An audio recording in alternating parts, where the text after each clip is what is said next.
انت متخيل ايه اللي حصل امبارح لما يطلع اعلامي زي كريم حسن شحاتة اللي هو اتربى في ناشئين نادي الزمالك وابن اسطوره من اساطير نادي الزمالك، مش بس نادي الزمالك، لا ده كمان الكره المصريه، الكابتن حسن شحاتة، ويطلع ويقول ان بيراميدز دفع شيك لإدارة نادي الزمالك عشان يسدد المستحقات اللي عليه وإيقاف القيد اللي في الفيفا. ده مش كده كمان وبس، ده كمان من ضمنها إن هو هيدفع إدارة الزمالك لجماهيره اللي هيجيبها تشجع بيراميدز في مباراته قدام صن داونز في النهائي الأفريقي اللي هو بكرة.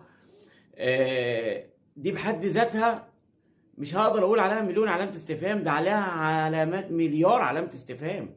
يعني ايه؟ هل وصل ب نادي الزمالك وادارته ان هو كمان يشتري جماهير او يدفع لجماهير عشان تروح تشجع بيراميدز؟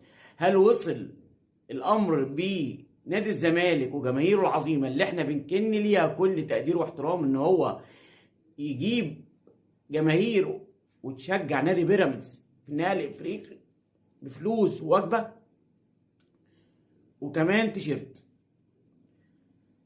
طبعا لحضراتكم الرد في الكلام ده والتعليق. انا مش هعلق لكل الاهلاويه خاصه والمصريين عامه. انتهت علاقه علي معلول ملك الحلول اسرع دليفري في مصر بالنادي الاهلي، ودي عملت صدمه كبيره جدا لكل الاهلاويه وحزن شديد على انتهاء مسيرة أسطورة من أساطير النادي الأهلي والكرة المصرية، علي معلول.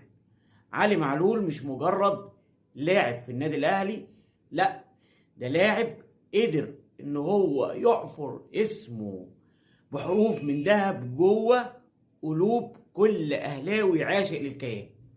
علي معلول قيمة وقامة كبيرة جدا جدا جدا في قلوب كل أهلاوي.